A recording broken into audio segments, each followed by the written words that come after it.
Good morning students. कल अपन पढ़ रहे थे ट्रांसक्रिप्शन ऑफ यूकैरियोटिक, यानी यूकैरियोटिक में जो ट्रांसक्रिप्शन होता है वो किस प्रकार होता है।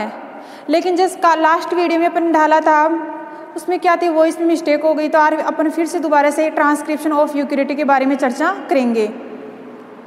तो सबसे पहले ट्रांसक्रिप्शन है प्रोकैरियोटिक और यूकैरियोटिक दोनों में होता है। जैसे अपने ट्रांसलेशन पढ़ा था प्रोकैरियोटिक और यूकैरियोटिक में, लेकिन वहाँ पे अपन ने क्या किया था, प्रोकैरियोटिक और यूकैरियोटिक में जो ट्रांसलेशन था वो दोनों में अपन को पता चल गई थी डिफरेंस क्या है दोनों के अंदर। यानी अपन कह सकते हैं कि कुछ फैक्टरों की वजह से प्रोकैरियोटिक और यूकैरियोटिक में ट्रांसलेशन की प्रोसेस क्या थी, डिफरेंट थी, और कुछ बातें क्या थी, इक्वल थी। तो इक्वल बातें अपन ने दोनों में सिमिलर पढ़ ली। उसके बाद अपन ने बात की कि इन फैक्टर मोस्टली फैक्टर थे, उनके आधार पर इन दोनों में अपन ने डिवाइड किया था। लेकिन यहाँ पर ऐसा नहीं है, ट्रांसक्रिप्शन में ऐसा नहीं है। ट्रांसक्रिप्शन की प्रोकैरियोटिक और यूकैरियोटिक में पूरी प्रोसेस यानी पूरा मेथड क्या है, अलग अलग है। तो अपन प्रोकैरियोटिक और यूकैरियोटिक दोनों में अलग अलग पढ़ेंगे। सबसे पहले पढ़ेंगे अपन ट्रांसक्रिप्शन यूकैरियोटिक में, यानी यूकैरियोटिक में ट्रांसलेशन यानी ट्रांसक्रिप्शन कैसे होता है। तो सबसे पहले ट्रांसक्रिप्शन होता है वो क्या होता है, डीएनए है, डीएनए से एमआरएनए बनता है, डीएनए से एमआरएनए बनता है।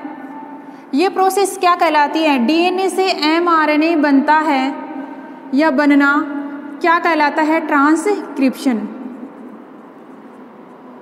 ट्रांसक्रिप्शन है, इसको हिंदी में बोलते हैं अनुलेखन,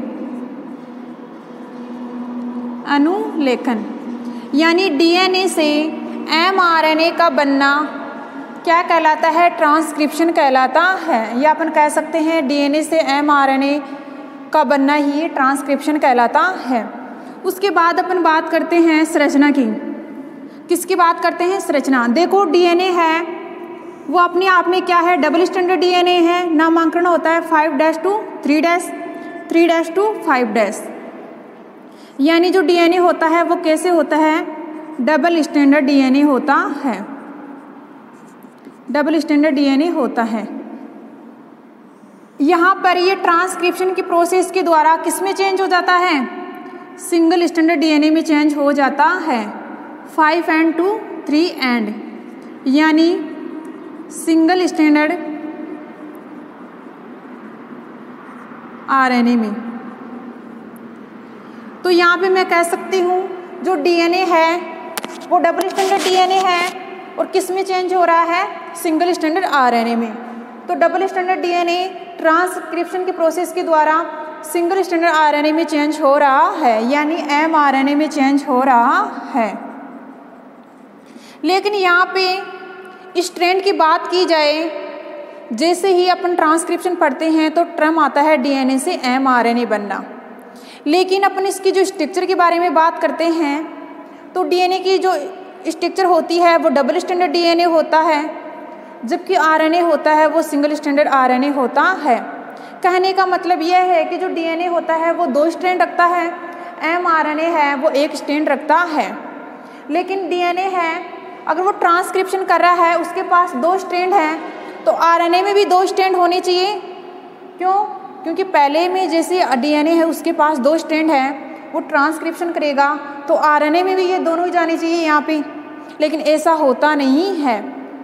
क्यों नहीं होता है, अपने नाम सुना है कि आरएनए होते हैं वो मोस्टली क्या होते हैं, सिंगल स्टैंडर्ड आरएनए होते हैं। लेकिन अपन कह सकते हैं जो डीएनए है 5' to 3', यानी ऊपर वाला स्ट्रैंड है ये ट्रांसक्रिप्शन की प्रोसेस के द्वारा किस में कन्वर्ट हो गया, यानी आरएनए में। यानी कहने का मतलब जो 1 स्ट्रैंड है ये किस में चला गया, एमआरएनए में। लेकिन जो ये दूसरा स्ट्रैंड है, 2 स्ट्रैंड है डीएनए में, लेकिन ये जो दूसरा स्ट्रैंड है ये इसका काम क्या है, यह कहाँ चला जाता है, तो इसका काम क्या है, टेम्पलेट के रूप में काम करना। किसके रूप में काम करना, टेम्पलेट के रूप में काम करना।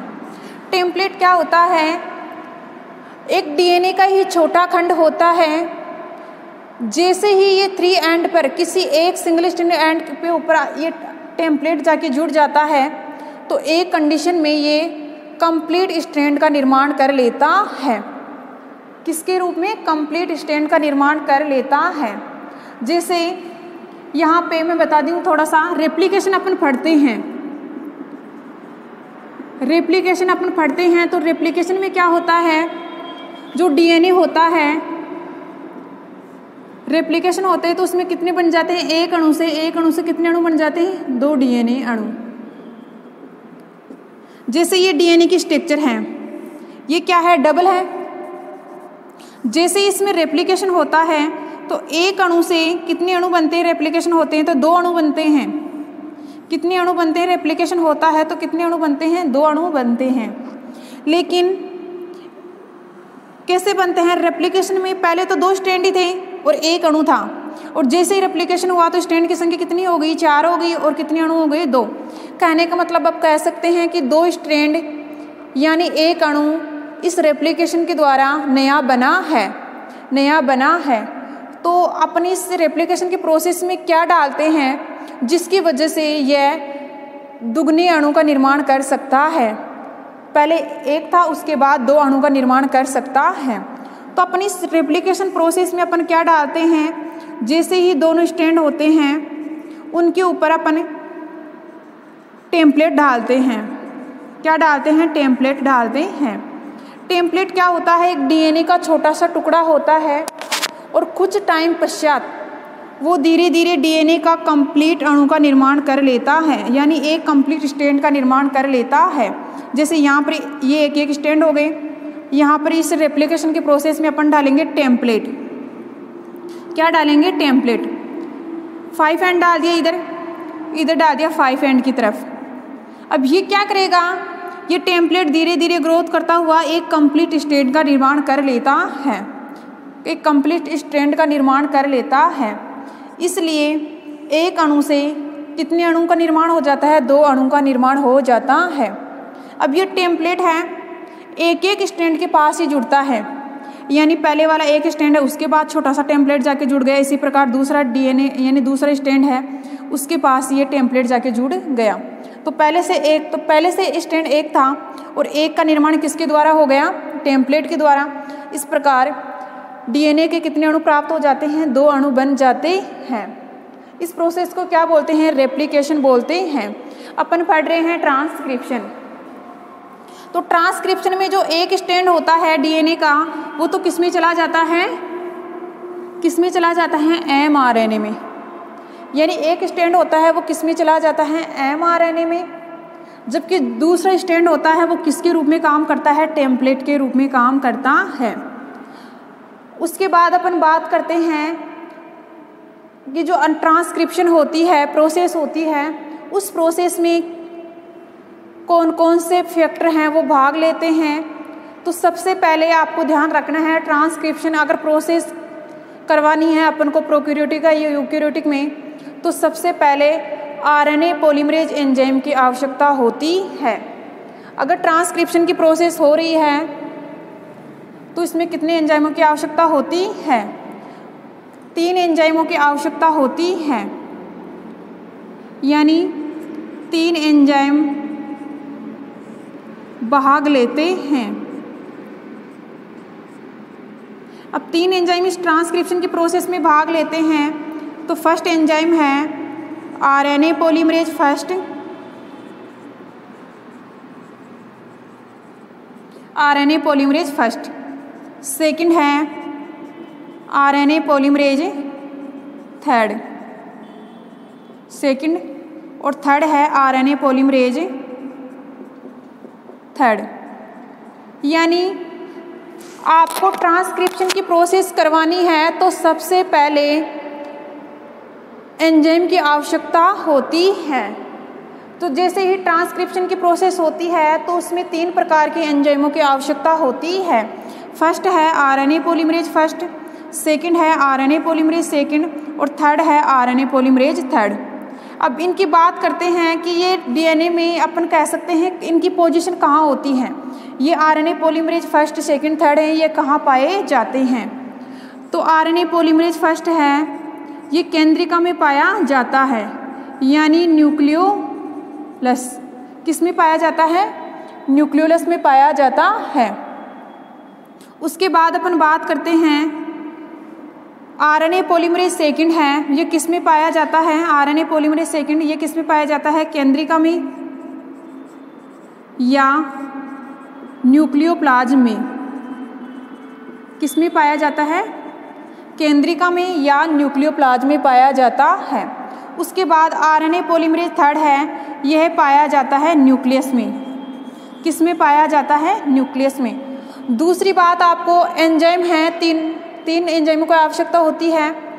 तो दूसरी बात आपको ये ध्यान में रखना है कि कौन सा एंजाइम किस में प्रेजेंट है और किस एमआरएनए का निर्माण कर रहा है, यानी कौन से आरएनए का निर्माण कर रहा है।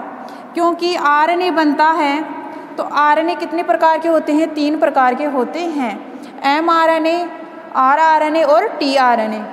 तो कौन सा एंजाइम है, किस में प्रेजेंट होता है और कौन से आरएनए का निर्माण करता है? कौन सा एंजाइम है, किस में प्रेजेंट होता है और किसका निर्माण करता है? तो अपन को क्या ध्यान रखना है, अगर तीनों प्रकार के ट्रांसक्रिप्शन में एंजाइम भाग ले रहे हैं तो प्रत्येक एंजाइम का पोजीशन ध्यान में रखना है, कहाँ पाया जाता है, उसके बाद कौन से आरएनए का निर्माण करता है। तो सबसे पहले बात करते हैं आरएनए पॉलीमरेज फर्स्ट है, ये किस में प्रेजेंट होता है? केंद्रिका में प्रेजेंट होता है। और कौन से आरएनए का निर्माण करता है? ये आरआरएनए का निर्माण करता है, यानी अपन कह सकते हैं 18S और 23S, 18 और 28S। यानी अपन कह सकते हैं जो यूकेरियोटिक में होती हैं वो एक तो लार्ज सब यूनिट होती है 60S और 40S, ये यूनिट होती है 60S और 40S। अगर ये यूनिट भी टूटती हैं तो ये 28 में टूट जाएगी और 5S में टूट जाएगी, जबकि 40 वाली टूट जाएगी 18S में।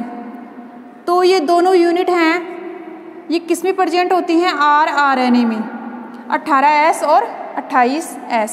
उसके बाद अपन बात करते हैं आरएनए पॉलीमरेज सेकंड है, ये आरएनए पॉलीमरेज सेकंड है, ये कौन से आरएनए का निर्माण करता है? HNRNA का और mRNA का, SNRNA का निर्माण करता है। यानी जो आरएनए पॉलीमरेज सेकंड है वो केंद्रिका में प्रेजेंट होता है या न्यूक्लियोप्लाज्म में प्रेजेंट होता है। किसका निर्माण करता है? HNRNA का, mRNA का और SNRNA का। उसके बाद थर्ड है आरएनए पॉलीमरेज थर्ड है, किस में प्रेजेंट होता है? न्यूक्लियस में प्रेजेंट होता है। ये किसका निर्माण करता है? टीआरएनए का। टीआरएनए का ये निर्माण करता है और टीआरएनए के साथ 5S आरएनए है उसका निर्माण करता है। यहाँ से एक नंबर में, आधे नंबर में जो छोटे क्वेश्चन आते हैं यहाँ से 2-3 बन सकते हैं। सबसे पहले तो ज़्यादातर क्वेश्चन यही पूछता है कि जो 5S आरएनए है ये आरएनए कौन से एंजाइम के द्वारा बनता है? तो आरएनए पॉलीमरेज थर्ड है और ये आरएनए है 5S आरएनए है, टीआरएनए के भाग है। उसके बाद ये किस में प्रेजेंट होता है? न्यूक्लियस में। और ये अपवाद भी अपने आप में आरएनए पॉलीमरेज होते हैं वो न्यूक्लियोप्लाज्म में या केंद्रिका में उपस्थित होते हैं, जबकि एकमात्र आरएनए पॉलीमरेज थर्ड है वो किस में प्रेजेंट होता है? न्यूक्लियस में। किस में प्रेजेंट होता है? न्यूक्लियस में। और साथ में किसका निर्माण करता है? टीआरएनए और 5S आरएनए का। जबकि सेकंड है वो HNRNA का निर्माण करता है, mRNA का निर्माण करता है और SNRNA का निर्माण करता है। केंद्रिका में उपस्थित होता है या न्यूक्लियोप्लाज्म में। जबकि फर्स्ट है वो केंद्रिका में उपस्थित होता है, किसका निर्माण करता है? आरआरएनए का। उसके बाद अपन बात करते हैं कि ये इन एंजाइमों की आवश्यकता होती है, कौन सा एंजाइम कहाँ पर प्रेजेंट होता है और किसका निर्माण करता है, ये आपको ध्यान में रखना है। ट्रांसक्रिप्शन की प्रोसेस स्टार्ट ही कर रहे हैं अपन, अभी स्टेप में नहीं चले, स्टेप में चलेंगे तो फिर अपन को ये बेसिक बातें हैं पहले ही पता है, तो वहाँ पर अपन इनका क्या लिखेंगे? नाम ही लिखेंगे। इस स्टेप में ये एंजाइम भाग लेता है, इस स्टेप में ये एंजाइम भाग लेता है। तो ट्रांसक्रिप्शन स्टार्ट करने से पहले इन चीज़ों की आवश्यकता होती है।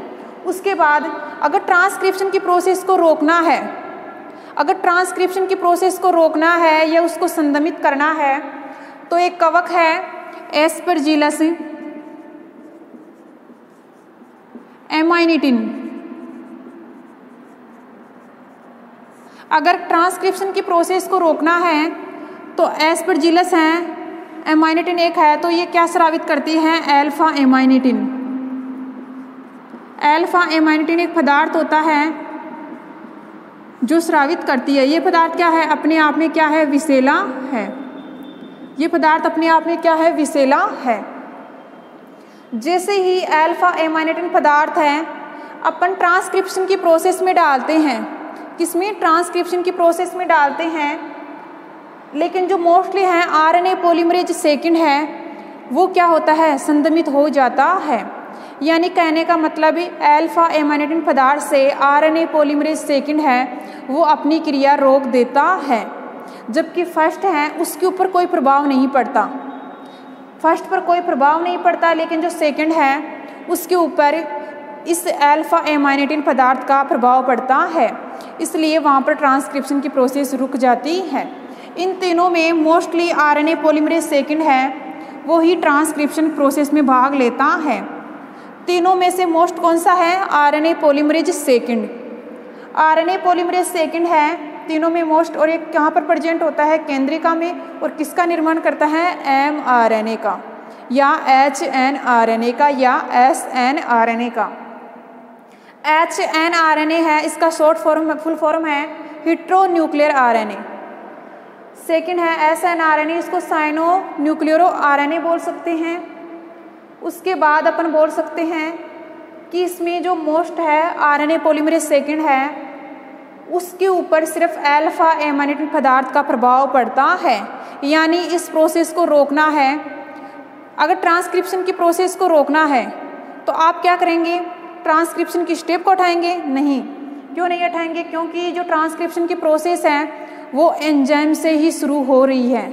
कहाँ से शुरू हो रही है? एंजाइम से। अगर अपन एंजाइम के ऊपर ही अल्फा एमाइनिटिन पदार्थ डाल दें तो आरएनए पॉलीमरेज सेकेंड है वो अपना काम करना बंद कर देगा, और जैसे ही काम करना बंद कर देता है तो ट्रांसक्रिप्शन की प्रोसेस क्या होती है? रुक जाती है।